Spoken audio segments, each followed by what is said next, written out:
You know, like Blue and Exile? No?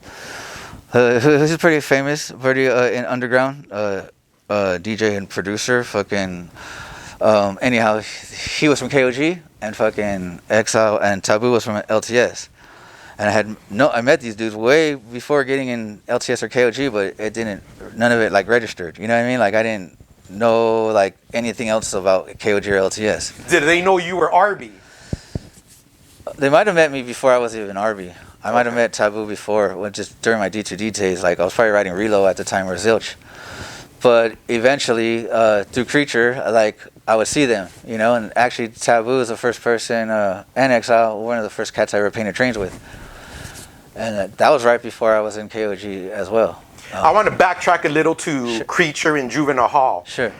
As you're practicing on your nights off from work in Juvenile Hall, when do you start to get better or notice an improvement in your sketches to finally have confidence to paint a wall? That's a trip.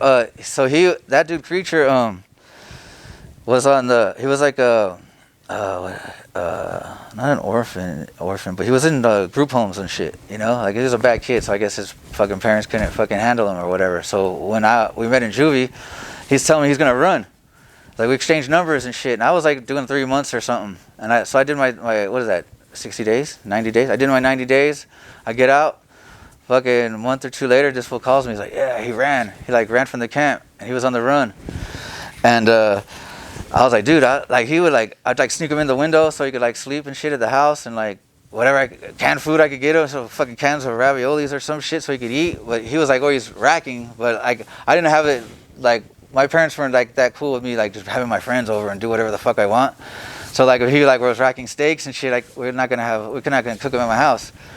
There's these kids that live behind me who had their parents gave like the parents just stayed in their room, and like half the house, the other half was their sons.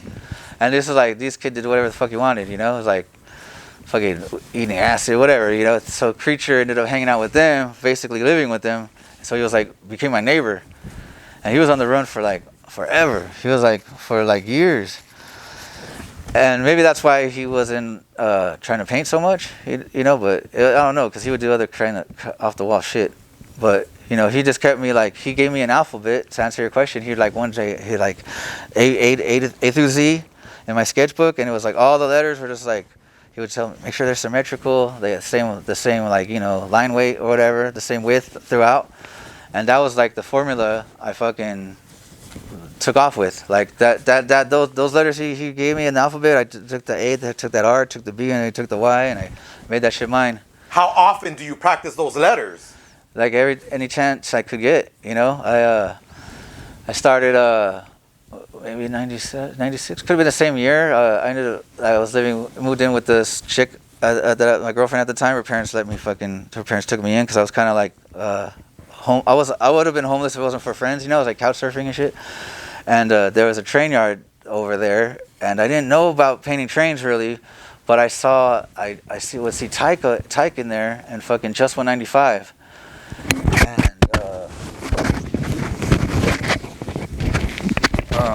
I would see their fucking tags in there. Oh, I got it. Yeah. Yeah, I would see their shit. I would see their fucking their tags, like they maybe a couple tags on a pole, or I just happened to catch the fucking a train they just painted, but I still didn't know like the ropes of the train yard. You know, like I would go in there way before then. We would just catch tags on them. Like we're just walking through, like we would walk through the train tracks just like for shortcuts and shit, you know. Like tagging for me, was just like freeways and the streets, you know. And then when I found out when I started writing ARBE, and I was like, oh, I can go paint trains and like chill and like fucking not be in a yard, like because like painting yards was cool, but then they get gone over, like, you know, the yards like under bridges and shit, and there wasn't that many in Orange County. Is it in the train yard when you bust your first burner? Where do you finally put what you've been practicing on paper to the wall? Oh, when I was talking about living with the ex-girlfriend and their family, I would I ended up getting a tarp too. I had like a tarp, and then fucking hang it up on the backyard, and I'd fucking paint on that shit. And from doing that, and like I wasn't doing that all the time, but when I could, I would. I probably like I don't remember ever like having a tarp where I like, oh, buff it, do another one. I probably like did it and I actually like liked it, or I like try to keep it or something, and then try to do another one. And then I was like 97, had to been like 97. I ended up getting a job at Michael's, and then that's where I fucking started fucking bringing, like, just stocking up my paint, because I worked there, so I was fucking inside job. I was just fucking rack paint. Would you credit your improvement with fills and burners by sketching on a paper or practicing on that tarp and the walls? Also, I felt from practicing, from actually painting.